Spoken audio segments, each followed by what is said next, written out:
Quezon City ang establishmento na kasabwat ng child trafficking at pang-aabuso ng mga menor de edad. Kamakailan lang na-isyuhan ng Business Permit and Licensing Office ng temporary closure ang Blazing Wood Apartel sa QC.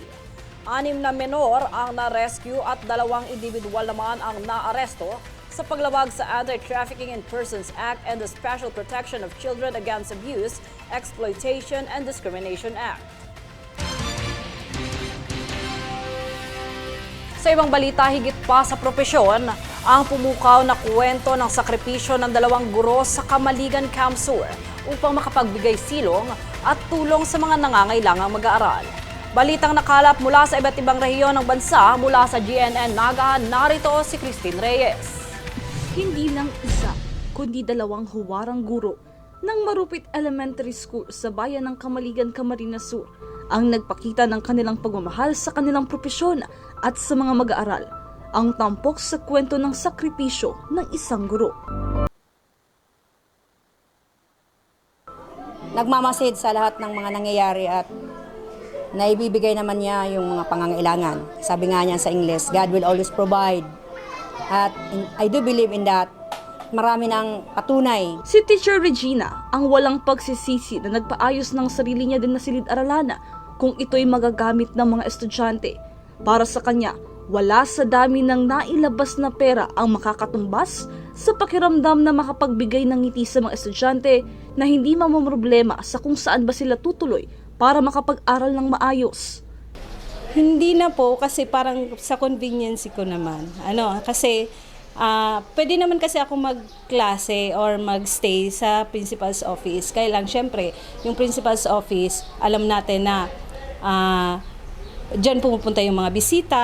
So pag may bisita, saan ako lulugar, 'di ba? So meron namang bakanting ganito. So pinagawan ko na. Laking tuwa naman ng principal ng Marupit Elementary School na si Ma'am Tomasa Aguilar sa mga katulad na guro ni na Teacher Brigida at Teacher Regina na handang tumulong sa kanila. Nakaalalay naman ang kanilang paaralan sa mga kinakailangan para makapagbigay ng kalidad na edukasyon sa kanilang mga estudyante at tulong sa kanilang mga guro. Ako po bilang school principal ng Marupit Elementary School, napakalaki po ng aking pasasalamat sa mga guro ng Marupit, lalong-lalo na po sa 2 guro na nag-initiate po talaga para magkaroon ng classroom kahit na maliit lang ito po, para sa mga bata. And sana lang po magsilbi rin silang huwaran sa iba pang mga guro na kahit na medyo may pagkukulang sa mga resources ng school, makakapagbigay rin po sila ng kanilang ng tulong para po mas lalong mapa-improve ang quality education po ng isang paaralan. Ang kuwento na ito ang nagbibigay aral sa lahat para sa mga estudyante na mag-aral ng mabuti, sa guro na handang gawin ang lahat, at sa gobyerno na bigyang pansin ang pangangailangan ng mga eskwelahan na pinto para sa maunlad na bukas. Mula sa Naga City, Bicolandia, Cristina Canza Reyes, nag-uulat para sa Golden Nation Network.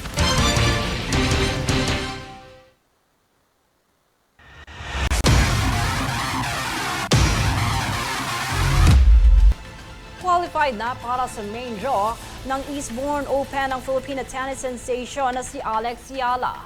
Matapos matagumpay na dominahin ang 2 qualifying rounds ng kompetisyon. Kanyang napatalsik ang top seed US bet na si Hailey Baptiste sa score na 6-7, 7-6 at 6-1. Bago daigin si Baptiste, una nang natalo ni Eala si Zeynep Zonmes ng Turkey sa scores na 6 at 6-3, unang round ng qualify. Naman na makakarap ni Eala si Lucia Bronzetti ng Italy.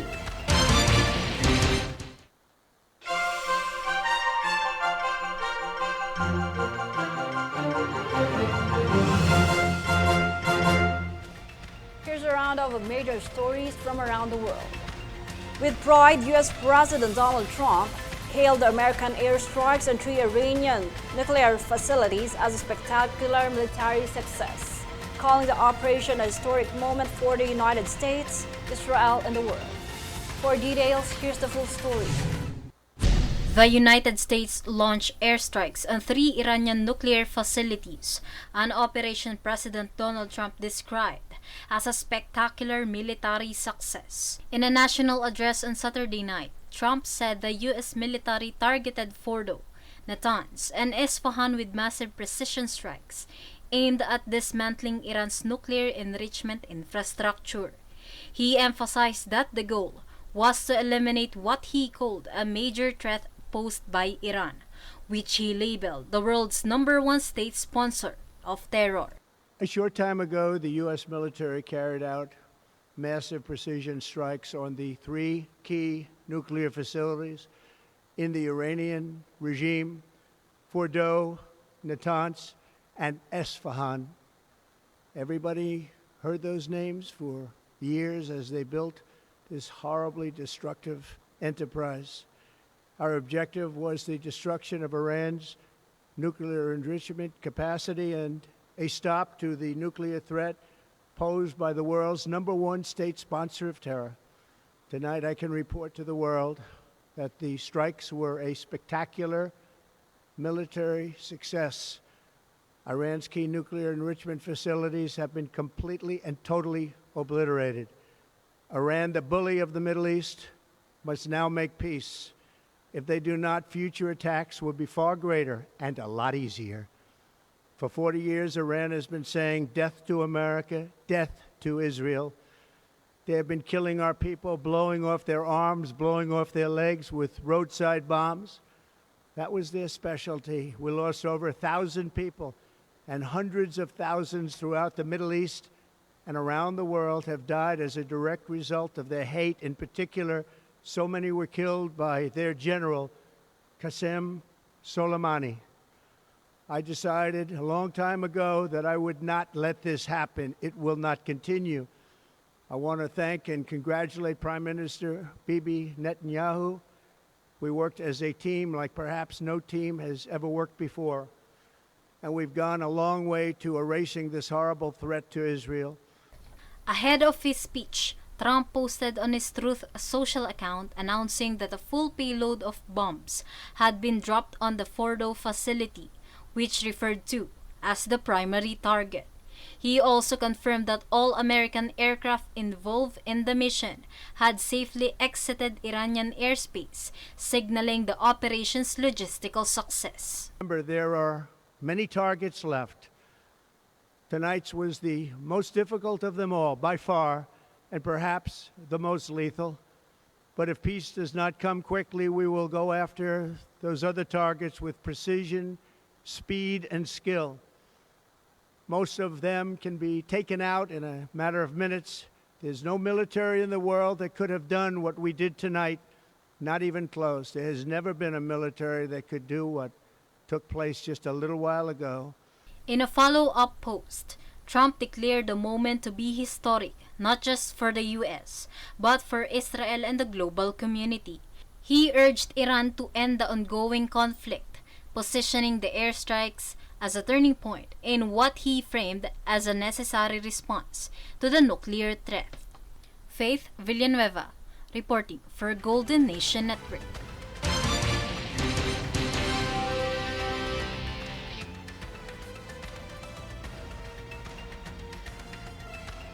Pope Leo XIV calls for responsible governance, urging politicians to respond to threats posed by artificial intelligence or AI, more so to children's mental development.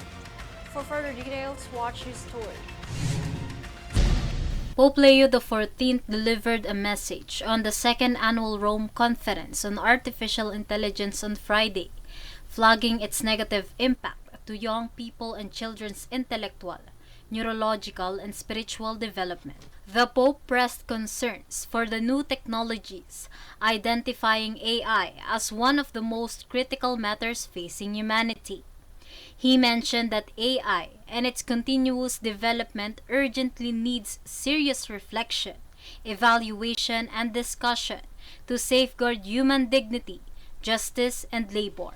He also mentioned responsible governance, warning and urging politicians to respond to challenges posed by AI, specifically its potential threat to the new generation since they are most at risk. Pope Leo XIV added that AI functions as a tool for the good of human beings, speeding up scientific and technological progress and helping people carry out tasks, not to diminish or even replace them. Faith Villanueva, Inside the church is reporting for Golden Nation Network.